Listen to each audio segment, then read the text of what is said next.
Bruce Lee was ridiculed. "You're not a champion," by Foreman. His record left George without a reply. Bruce Lee's last punch. The gym was packed, the air thick with the smell of sweat and anticipation.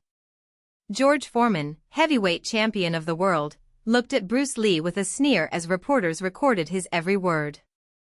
"You're not a champion, Lee. You've never fought professionally.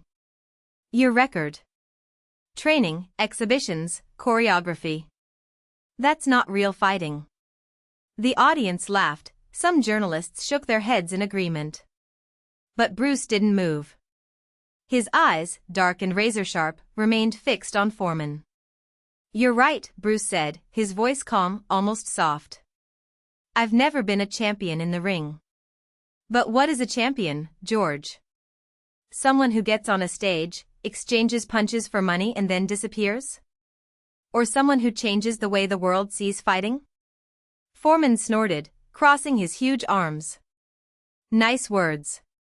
But in the end, it only matters who is left standing." Bruce smiled. "Then let's see who's left standing." The challenge was launched.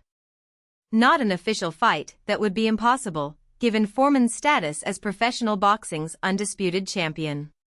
But a real fight, without rules, without judges, without gloves. Just two men, a makeshift ring in Bruce's backyard in Hong Kong, and the promise that, this time, there would be no audience, cameras, or contracts. Just the raw truth of two warriors testing their limits. The night of truth. The moon was high when Foreman arrived, accompanied by two sparring partners and a trainer. Bruce was waiting for him alone, wearing only black shorts and wristbands, no gloves, no protection. The air was damp, charged with the tension of something they both knew was not just a fight, but a reckoning between philosophies. Foreman laughed when he saw the scene. "You're crazy, Chinese. I'll break you in 2 minutes." Bruce didn't respond. He just assumed his position, his feet light, his hands loose. Foreman came forward with a straight right, a punch that had already toppled giants. Bruce dodged it with the slightest tilt, as if the air around him was pushing him to the side. Foreman's fist grazed past, and before he could recover, Bruce counterattacked, a precise side kick, connecting with the champion's left knee. Foreman grunted but didn't fall. He backed away, surprised. Son of a bitch. The fight unfolded like a nightmare for Foreman. He was stronger, heavier, used to crushing opponents with brutal blows. But Bruce wasn't there to be crushed. He moved like water, flowing between attacks, responding with surgical precision, elbows to the solar plexus, knees to the ribs, short, devastating punches to the liver. Foreman tried to grab him, but Bruce escaped like smoke, leaving him frustrated, exhausted. By the 3rd minute, Foreman was already panting, his arms heavy. Bruce, on the other hand, looked untouched, his breathing controlled, his eyes still sharp. "You're fast," Foreman admitted, spitting blood. "But speed doesn't beat strength." Bruce didn't argue. Just waited. Foreman came forward again, this time with a left hook, a punch that had already knocked out Joe Frazier. Bruce blocked with his forearm, but instead of retreating, he moved closer. His right hand shot out like a snake, hitting Foreman's chin with a dry crack. The champion staggered, eyes glassy. Bruce didn't stop. A spinning kick connected with Foreman's stomach, bending him in half. An elbow came down on the back of his neck, and the giant collapsed to the ground, unconscious. Silence. Bruce stood still for a moment, watching Foreman's motionless body. Then she knelt down beside him and checked his pulse. It was strong. The champion would wake up with a monstrous headache, but alive. The legacy. Foreman never spoke about that night. Not in interviews, not in his memoirs. But something changed in him after that. He began training in martial arts, incorporating more fluid movements into his boxing. When he returned to fight, years later, he was no longer the same fighter as before, he was more technical, more patient. And when he regained the world title in 1994, at the age of 45, many noticed that his style had evolved. Bruce Lee, for his part, never mentioned the fight. It didn't need to. His legacy was already written in every move he taught, in every student he inspired, in every fighter who understood that true mastery was not just in strength, but in intelligence, in adaptation, in the ability to be water. Years later, when Foreman was asked about the greatest fighter he had ever faced, he hesitated. Then, with a wry smile, he replied, "There was a guy, but he wasn't a champion. He was something more." And maybe that was exactly it. The last round. The years passed like a well-placed punch, quick, precise, leaving marks. George Foreman, now a man with gray hair and a peace only true warriors know, sat in his Houston gym, watching young fighters train. Some of them imitated his old style, heavy and relentless, as if brute strength was still the only language in the ring. He smiled, shaking his head. I no longer had the patience to correct them. Life had taught him that some lessons are only learned in time. In 1997, at the age of 48, Foreman stepped into the ring for the last time. He was no longer the champion, but he still carried the respect of someone who had seen it all. His opponent, a promising 26-year-old full of fire and arrogance, teased him in interviews, calling him a dinosaur. Foreman listened silently, like an old lion that no longer bothers to roar. On the night of the fight, when the bell sounded, he walked forward slowly, as if each step were a memory. The young man attacked with fury, certain that his opponent's age would be his greatest weakness. But Foreman wasn't there to fight time. He was there to prove that time, after all, was just an illusion. In the second round, the young man threw a quick and powerful right cross. Foreman dodged with a lightness that no one expected, as if his body instinctively remembered the movements that Bruce Lee had taught him decades before. He counterattacked with a precise jab, followed by a left hook that echoed like thunder. The young man staggered, eyes wide, as if he had been hit by something bigger than a punch. In the third round, Foreman cornered him on the ropes and, with a series of calculated blows, knocked him down. The referee started counting, but the young man didn't get up. The crowd erupted, not from the knockout, but from the silent lesson they had just witnessed. After the fight, Foreman didn't celebrate. He just took off his gloves, sat in the corner of the ring and took a deep breath. A reporter approached, microphone in hand. "George, what went through your mind during that fight?" He looked at the empty ring, as if he could still see the shadows of every man who had ever fought there. "I just wanted him to understand," he said finally, "that the fight is not about winning. It's about knowing when you've won." Bruce Lee never knew about Foreman's last fight. But, in a way, he was there. In every fluid movement, in every dodge that seemed like a dance, in every blow that didn't need strength to be devastating. His legacy was not in trophies or titles, but in those, like Foreman, who had learned that true martial art is not measured in muscle, but in wisdom. Years later, when Foreman had retired for good, a documentary about his career was released. In the final scenes, he appears sitting on his balcony, looking at the horizon. The camera approaches, and he says, almost to himself, "You know, I fought the best. Champions, legends, men who made history. But the guy who taught me the most, he never got into a ring. He just showed me that, in the end, the hardest fight is against ourselves." The screen goes dark. The sound of a punch echoes, one last time, before silence. And so, the story closes. Not with a champion, but with a man who understood that true victory is not in the title, but in the path. The last round. Years after that night in Doc's gym, Foreman was no longer the angry young man who took to the ring to prove something to the world. Time had softened the edges of his anger, but it had not erased the lessons he carried with him. He officially retired in 1997, aged 48, after a career few believed possible for a man his age. But, as always, Foreman defied expectations. His post-boxing life was as surprising as his career inside the ring. He became a successful businessman, selling electric grills with his name on them and a smile on his face. People laughed when he appeared in commercials, swinging a spatula as he talked about barbecue, but no one laughed when they checked their bank statements. The poor Houston boy who had once dreamed of buying a new pair of shoes now had a fortune that allowed him to help his community in ways he had never imagined. But not everything was easy victories. Foreman faced silent battles, those that didn't make headlines. His family grew, his children became adults, and with them came the inevitable stresses of parenthood. His eldest son, George Jr., followed in his boxing footsteps, but with modest results. Foreman, who had always been a present but demanding father, struggled to balance the pride of seeing his son in the ring with the fear that he would repeat his own mistakes.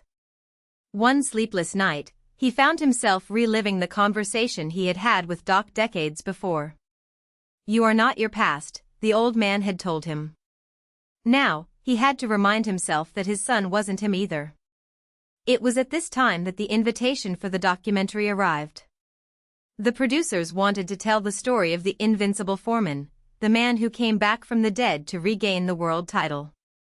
But Foreman, with characteristic candor, said he would only participate if they could show the whole story, the falls, the doubts, the moments when he wanted to give up.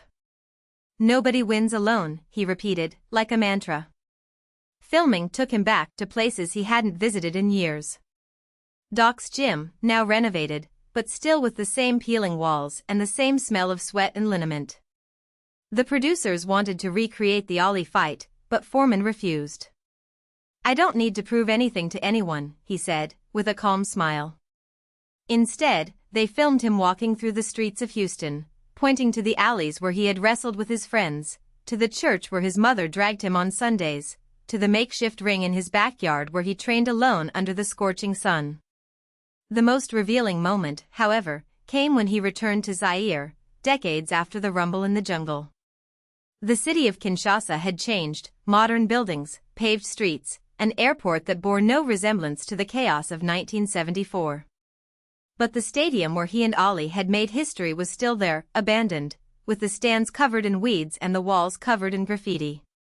Foreman stood in the center of the rusty ring, touching the worn ropes. The camera captured him from behind, his silhouette imposing against the evening light. "I came here to win," he murmured, as if Ali were still in front of him. "But I left with something more important."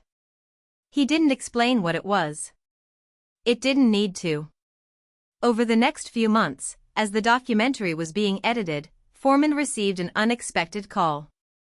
It was Muhammad Ali, or what was left of him. Parkinson's disease had stolen his voice, his strength, even his easy smile. But his eyes still sparkled with the same sharp intelligence. They hadn't spoken since the fight in Zaire, and Foreman didn't know what to say. "Hey, champ," was all he could mutter. There, through a caregiver, he asked him to come visit him. Foreman flew to Arizona the next day. When he entered the room, he found Ali sitting in an armchair, his hands shaking, but his gaze steady. For a long moment, the two stared at each other, as if they were back in the ring, sizing each other up. Then Ali raised a shaking hand and pointed at Foreman. "You," he said, with difficulty. "You were always the strongest." Foreman felt a lump in his throat. Ali wasn't talking about punches. "No," he replied, shaking his head. "I was just more scared." Ali smiled, a slow and tired but genuine smile. And for the first time in decades, Foreman understood that there were no winners or losers among them. Just two men who had fought, fallen, gotten up and, in the end, found something no belt could give, respect. The documentary premiered months later to rave reviews. But the scene that moved audiences most wasn't an epic fight or a revealing interview. It was the final moment, the one where Foreman, sitting on his porch, looks out into the distance and talks about document. The camera zooms in, capturing the lines of expression on his face, the eyes that have seen it all, glory, humiliation, redemption. "The hardest fight is against ourselves," he repeats, as if he were still learning that lesson. "And we never stop fighting." The screen goes dark. The sound of a punch echoes, not like a knockout blow, but like a final point. One last breath before silence. And thus, the story closes. Not with a champion, but with a man who understood that true victory is not in the title, nor in the applause, nor even in surpassing others. It's about looking back and realizing that, after all, you are no longer the same person who started the fight. And that, in itself, is enough. Doc's last lesson. The porch creaked under the weight of the years, as if each board held a memory. The wind carried the smell of wet earth and the distant murmur of the river, the same one that ran through the little town where it all began. He lit a cigarette, the last of the pack crumpled in the pocket of his plaid shirt, and let the smoke curl around his calloused fingers. He was no longer the fighter he used to be, the one who entered the ring with his fists raised and his chest puffed out. Now, the shoulders carried the weight of someone who had already fallen and gotten up more times than they could count. Doc used to say that you only learn to fly after you break your wings, he muttered, more to himself than to anyone who might hear. The voice was hoarse, marked by time and sleepless nights. And he was right. But the problem is that we only discover that the wings are broken when it is already falling. He remembered the first time he saw Doc, decades ago, in a dingy gym on the outskirts of Las Vegas. The old trainer, with his worn felt hat and an unlit cigar between his teeth, watched the fighters with eagle eyes. He was not a man of many words, but when he spoke, everyone listened. Boxing isn't about hitting, kid. It's about not letting people hit you where it hurts most. At the time, he didn't understand. It wasn't until years later, when fame came and went like a summer storm, that Doc's words made sense. The cigarette burned all the way to his fingers, and he put it out on the arm of the chair, taking his time. The pain was familiar, almost comforting. He remembered the night he lost the title, not to a better opponent, but to his own arrogance. The ring was crowded, the lights burned like artificial suns, and he, drunk with the certainty of victory, underestimated the skinny boy dancing in front of him. One punch. A mistake. A second of carelessness. And then, the world collapsed. It wasn't the knockout that destroyed him, but the silence that followed. The emptiness in the eyes of the crowd, the loose handshake of his opponent, the feeling that something inside him had broken and would never come together in the same way again. Doc was there, as he always was. I didn't say anything. He just handed him a bottle of whiskey and a note with 3 words, "It's not over yet." And it's not over. The following years were a succession of smaller fights, empty gyms, lost bets and nights in bars where no one recognized him anymore. He drank to forget, but alcohol only made the memories more vivid. Until, one morning, he woke up in a motel room with a swollen face and an empty wallet. He looked at himself in the cracked mirror and didn't recognize the man staring back at him. That's when he understood that Doc wasn't just talking about boxing. Redemption came from where he least expected it, an improvised ring in a small country town, where a skinny boy, with the same scared eyes he once had, asked to be trained. There was no money, no fame, no promises of glory. Just a broken old fighter and a boy with a dream too big for his body. He hesitated. But then he remembered Doc's note and, for the first time in years, he smiled. "Okay, kid. Let's see if you can take the hit." And so, little by little, he rebuilt himself. Not as a champion, but as someone who finally understood what it meant to fight. Not against others, but against fear, doubt, the weight of the past. The boy, in turn, learned more than boxing techniques. He learned that defeat was not the end, but just another round. Now, sitting on that porch, he knew his story was coming to an end. Doc was no longer there, he had left years before, silently, as he lived. But his words echoed, as if the old coach was still whispering in his ear. The hardest fight is against ourselves. And it was true. The sun set, turning the sky orange and purple, like a bruise that was finally starting to heal. He closed his eyes and took a deep breath. There was nothing left to prove. There were no more titles to win, no more records to break, no more ghosts to exorcise. Just the silence, the wind, and the certainty that, in the end, it was worth it. The screen went dark. The sound of a punch echoed, not like a knockout blow, but like a final point. One last breath before silence. And so the story closed. Not with a champion, but with a man who understood that true victory was not in the title, nor in the applause, nor even in overcoming others. It was about looking back and realizing that, after all, you were no longer the same person who started the fight. And that, in itself, was enough.